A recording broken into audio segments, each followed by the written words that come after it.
When Shubhanshu Shukla said, "Mere Kandhe par Tiranga hai," these words were not only emotional, but they are the sense of history that the India has created. Hello everyone, welcome to V2B Academy, and I welcome you all to the comprehensive discussion on Axiom Mission 4, which is a global leap in space exploration. So this is a very important for the science and technology part, that is GS3 of UPSC. So let's explore this, and this is very important for the preliminary stage also. So let's understand this topic in detail. Stay till the end so that you will have a comprehensive analysis and understanding of this particular topic. After watching the total video, if you liked it, please make sure you hit the like button, because that will act as a source of motivation to us to come up with more such content for you people.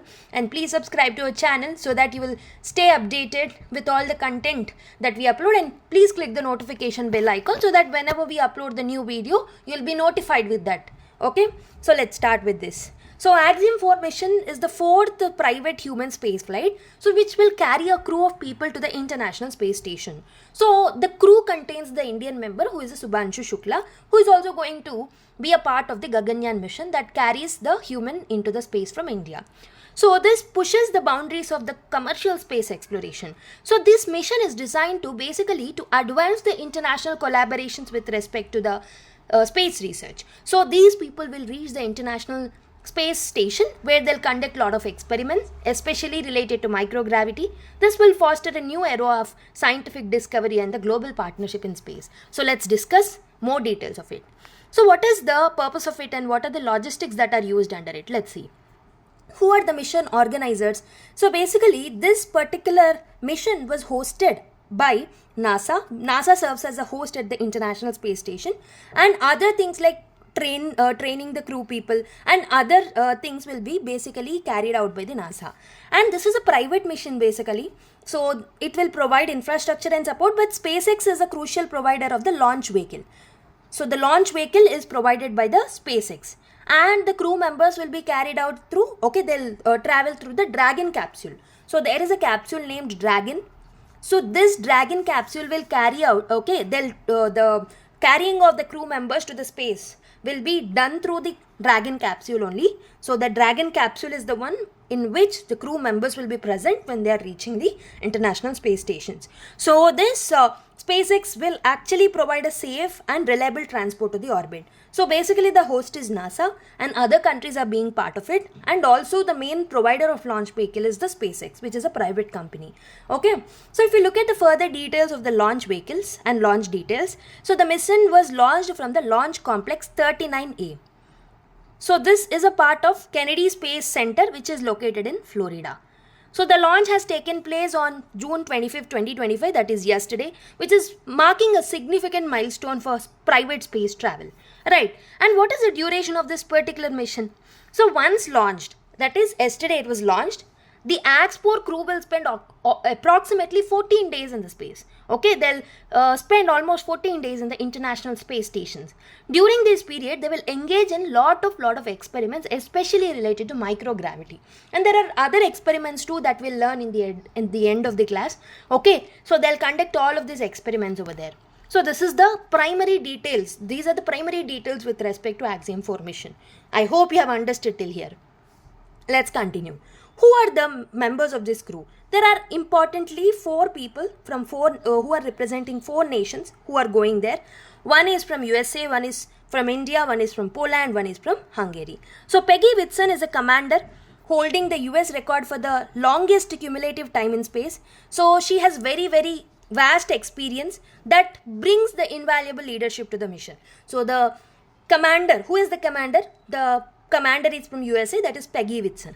The next one is Shubhanshu Shukla, who represents India. He is a pilot of this particular mission. So he'll be said to be the first Indian to reach the International Space Station, and the second Indian who crossed the Karman line. That is, who crossed from the Earth's atmosphere to the space. Okay, after Rakesh Sharma. His participation is a landmark moment to India. So that's the reason this is very important to us. And this will help us few insights for the upcoming Gaganyaan mission in the future. Slavos is from Poland. So ESA mission specialist. He is basically a ESA mission specialist. He became a second Polish astronaut after the historic flight in 1978. So he represents the European contribution to the space research. And the fourth one is Tibor Kapu. He is representing Hungary and he is the mission specialist. He'll be the second Hungarian astronaut following a gap since 1980 to reach the space station. Okay, so these are the four people. And one important thing to be noted is there should be a zero gravity indicator that needed to be carried by each of the member of the crew. And our Shubhanshu Shukla has carried a zero gravity indicator named Joy. So basically this is like a toy. Okay, this will be in a swan shape. Okay, so this is a baby swan toy. So that will indicate a zero gravity stage. So when they are reaching the space, so to know whether they have reached the space or not, so this toy will help in recognizing them, like whether they have reached to the space or not. Okay, basically this toy which is carried out by each of the crew members will be representing the zero gravity. The zero gravity indicators are these toys. So the name of the toy is Joy. Okay, so this was especially selected by Shubhanshu Shukla and his 6-year-old son Sid, adding a personal touch to the monumental journey. Okay, so I hope you have understood till here. Let's continue. So what are the scientific and technological objectives? So Axiom-4 mission has several primary objectives. So first objective is to do the research in the microgravity. So they'll conduct more than 25 experiments, almost 30 plus experiments, and especially related to microgravity, almost 20 plus experiments will be conducted. The experiments will also include the experiments with related to human biology, material science, pharmaceutical development, fluid dynamics. So these experiments are chosen for their commercial applications. So they'll have a huge academic value. So based on the academic value only these experiments were chosen while conducting the experiment. And second is to demonstration of the new technologies. These includes testing equipment and system designed for future use aboard. So they'll conduct some experiments with respect to future use technology also. This is the second important thing. The next one is its application in education and public outreach. So the crew will engage with the students who are there on the earth, who are there on the planet Earth, and they'll engage with the public also from multiple countries through the live video calls, educational broadcasts and cultural exchange activities will be done. So these interactions will promote the interest to the students in the STEM field. Okay, and this will promote the STEM education and inspire the new generation of scientists, engineers and also explorers. Shubhanshu Shukla in particularly, he will participate in the programs that are related to the students, youth, and he'll try to promote the awareness among the youth. He'll try to persuade the youth to actually take part in the STEM education. And strategically, Axiom-4 is important for the multiple stakeholders, not only for the students, not only for the researchers, but it is important for the multiple stakeholders. As it is providing operational experience and international visibility, for NASA, it will definitely represent a step forward in transferring the low Earth orbit activities to the private entities. So in this way, almost it has lot of technological and scientific objectives and it has lot of relevance for the education part also. Remember this. Now let's see a few points about International Space Station. So this is a large habitable research laboratory that is located in the low Earth orbit of the Earth. Okay, so it is located on the low Earth orbit and it is almost operational since 1998 and it is continuously inhabited since 2000. So it is a joint project by different organizations. One is NASA. Okay, basically I'm speaking about International Space Station is a joint project of NASA, Roscosmos, that is Russia's, European Space Agency, JAXA is for Japan and CSA. So all of this together, they have come up with a project called International Space Station. So the station supports scientific research in the microgravity. So we can conduct experiments across different fields like biology, medicine and physics. So it also orbits Earth every 90 minutes. Okay, it will revolve around the Earth for every 90 minutes and it will serve as a symbol of international cooperation. ISS had opened to the private mission in the recent years. So Axiom Space uses the ISS for missions like Axiom-4.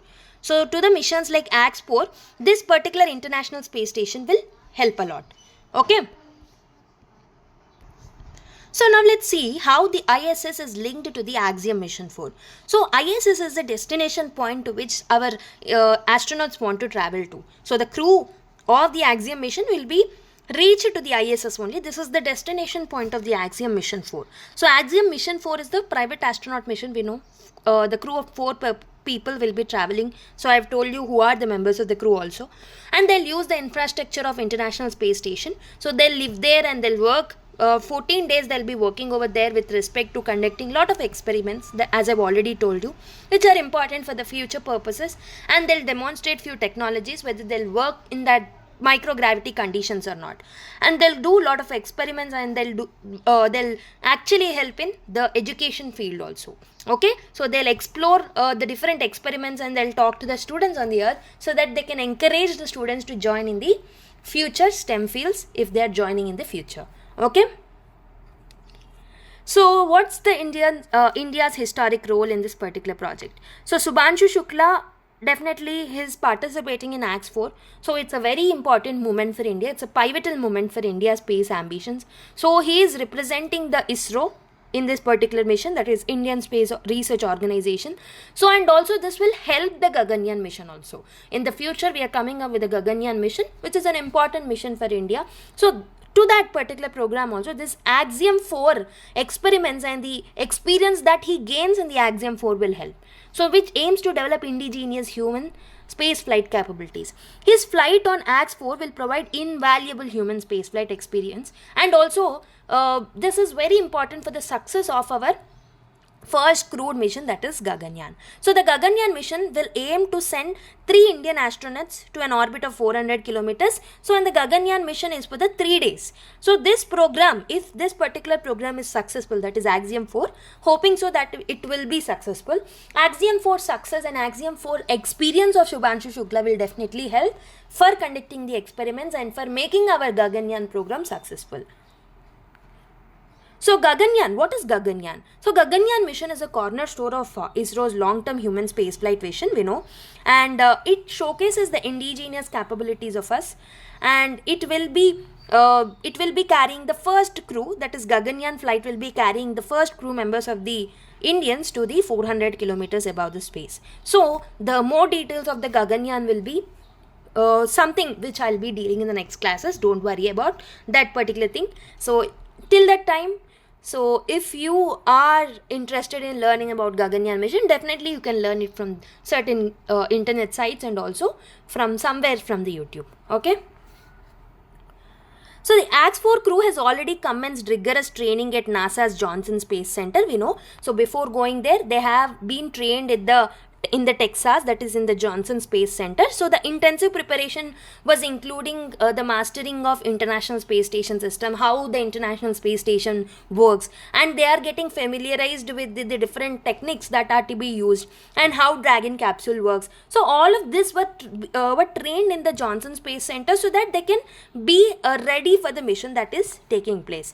So in parallel, ISRO is also actively engaging in testing the Vayomitra. So Vayomitra is a part of the Gaganyaan mission. So Vayomitra is a humanoid robot for uncrewed Gaganyaan missions. So before conducting the Gaganyaan mission, so we are coming up with the experimental stages of Gaganyaan, right? So this Gaganyaan will also carry the Vayomitra, which is a humanoid robot. So this advanced. So in this way, this will be helping us for the future preparation of Vayomitra and also future Gaganyaan mission preparation.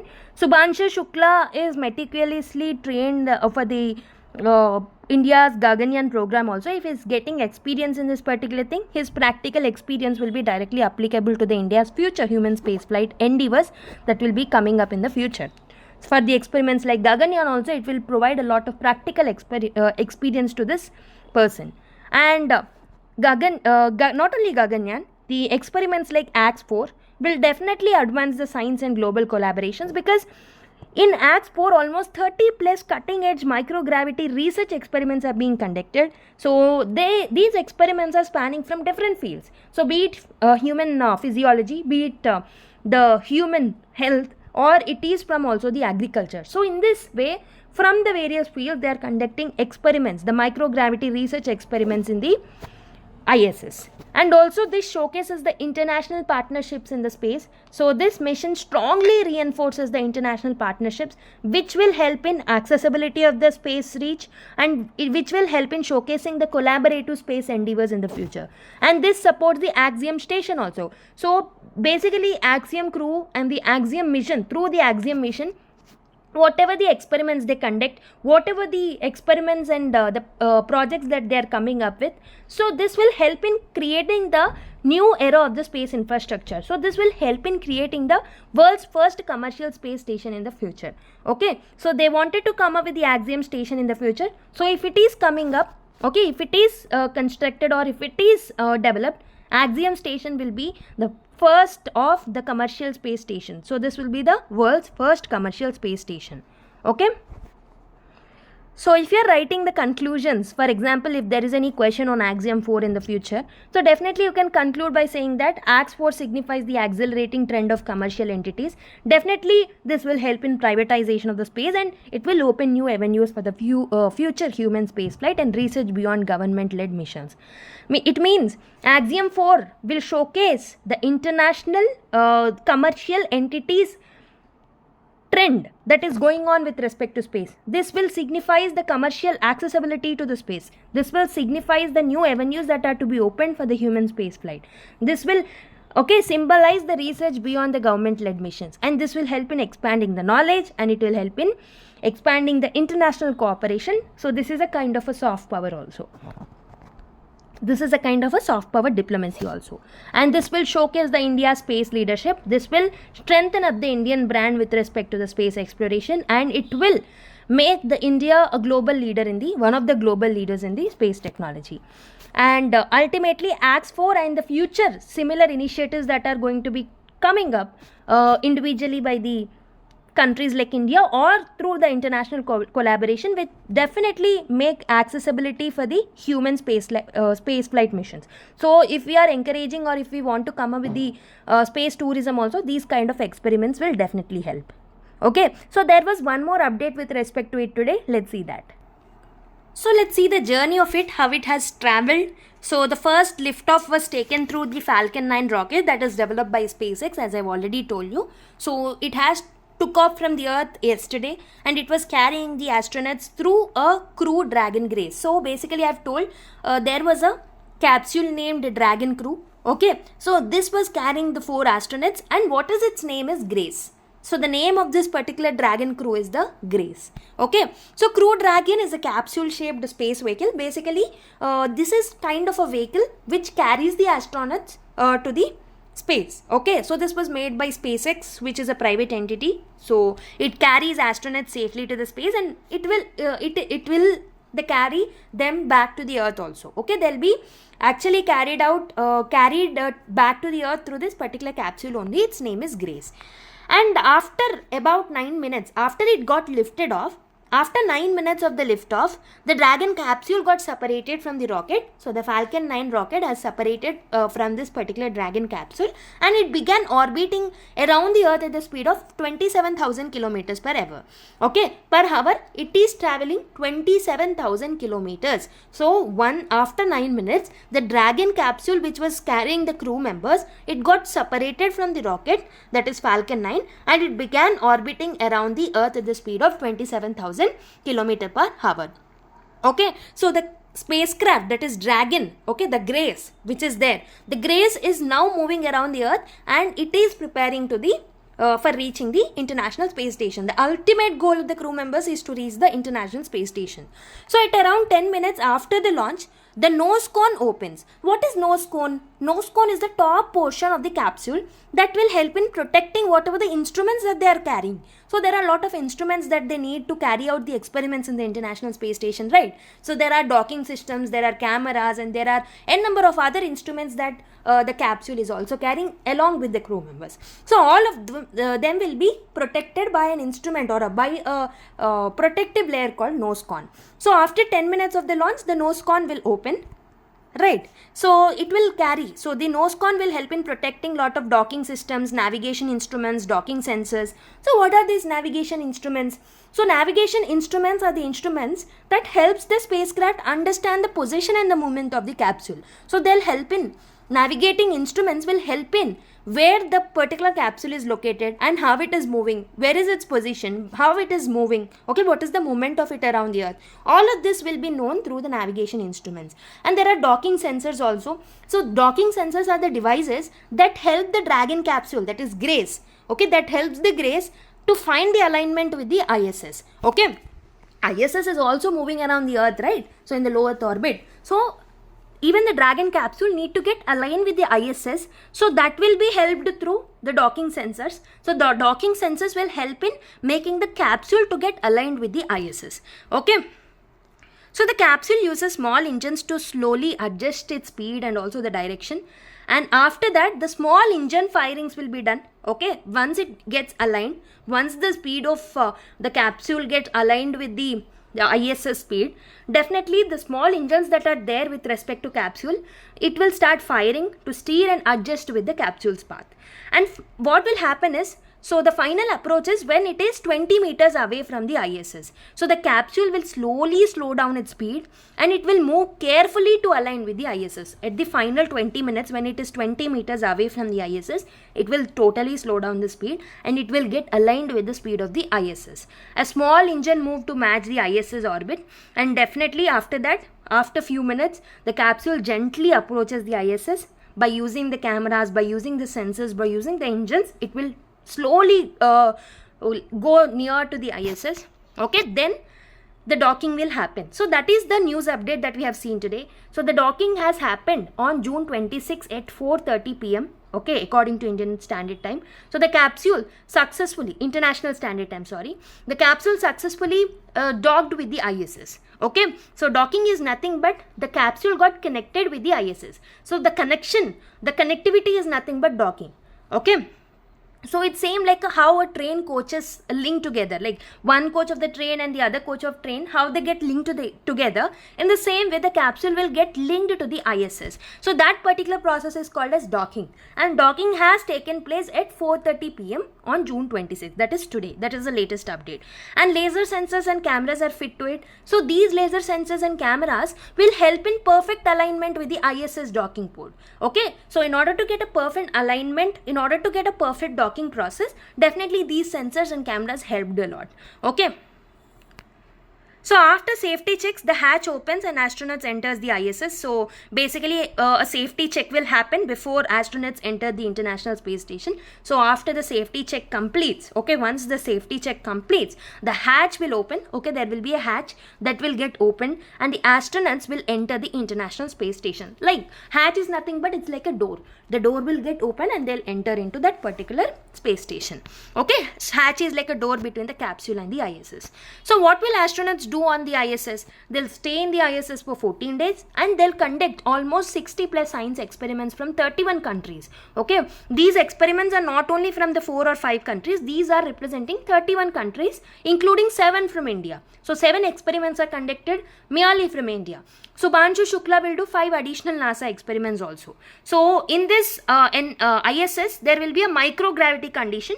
Microgravity is nothing but it's a condition in the space with very, very low gravity. So that's the reason we can imagine, if you look at any space related movies also, people will be flying in the International Space Station and they'll be flying in the space because the gravity is very, very low. It's a zero gravity condition or a microgravity condition. So it helps scientists study how materials, medicine and how human body behaves in the space.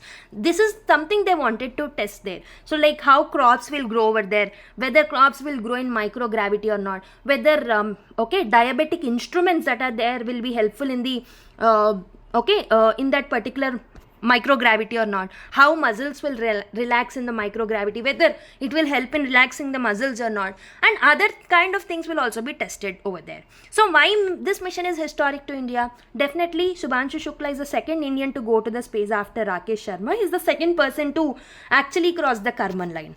Okay, so this mission will definitely show India's growing role in the international space science. So Axiom-4 will be focusing on few experiments. Definitely the focus area, the first focus area is in the with respect to microgravity research. It will be conducting multiple cutting edge experiments in the International Space Station. So in the microgravity or the zero gravity conditions, these experiments will be conducted. So this is something which I have already told you. Okay, few experiments includes microalgae and plant biology. So they'll study how this edible microalgae, okay, so how this microalgae will be grown over there, whether in the zero gravity or a microgravity condition, whether these seeds will be growing or not, how they behave in the space. So this is something which will be studied as part of it. So this particular study will help them in creating the sustainable food system for the future space mission. So if they want to grow anything over there, whether they'll be able to grow or not is something which they'll study, so that in the future, if they are coming up with any manned missions also, it will help them for the grow of this particular agriculture products in the space. And it will support the development of the life support systems. Basically, you can actually link it with the SDG 2, which speaks about sustainable agriculture, and SDG 13, which speaks about climate action. And the next one is tardigrade study. Tardigrade is a microorganism, so it is like a water bear. So with respect to it also, some kind of experiments are going to be conducted. So how they'll be surviving in that microgravity condition, whether reproduction of this particular tardigrades are possible or not. Okay, so whether they can revive in this particular conditions or not. All of this will be studied over there. So they survive radiation, vacuum, extreme temperatures are also basically, so let me tell you, tardigrades, why only tardigrades are chosen? So tardigrades are chosen because they have a capability to survive the radiation, vacuum and extreme temperatures. So that's the reason, as they can survive the extreme temperatures and vacuum also, only because of that we have chosen the tardigrades. So these are ideal for studying the boundaries of life and the biological resilience. Next one is muscle regeneration. So muscle regeneration is also another experiment that will be conducted. So this will help us in understand how microgravity affects the muscle repairment and regeneration, whether humans can repair their muscles and regenerate the muscles or not in the microgravity effects, whether they can be help in repairing the muscles or not, or something which will be studied as part of it. Okay. And the next one is cancer stem cell research will also be done. Okay, so cancer research will also be done. So the triple negative breast cancer stem cells are something which are to be focused as part of this experiments. And also they'll be studying about the diabetes in space. They'll monitor the blood glucose levels in the microgravity. They'll test stability of insulin in the space, so that in the future whether the diabetic patients can travel to the space or not, or something this kind of things will be studied as part of it, so that in future we can carry even the astronauts who are diabetic also into the space. So to actually make sure that this particular experiment is done. In this way, lot of experiments are to be done as part of it. So what will be the impact of it? It will make space more accessible for diabetics. It will improve the remote health monitoring systems also. And a human computer interaction is something which is going to be focused, like how astronauts interact with technology in the zero gravity, how the technology will impact the zero gravity condition. These are something which will be focusing on. And Earth observation experiments will also be conducted. Okay, and India's participation is very pivotal as part of it, because India is going to conduct almost 7 experiments which are proposed by different Indian institutions, also involved in 5 NASA supported studies. So this will represent India's growing contribution to the space health research, food sustainability and deep space readiness. Okay, in this way we are going to be conducting the different experiments, almost 7 experiments out of this 30 plus experiments in the space. Okay. So this is about this video. I hope this video is curious. You are curious enough to learn about new things from this video. If you found this video helpful, please make sure you hit the like button and please subscribe to our channel to get more updates in the future.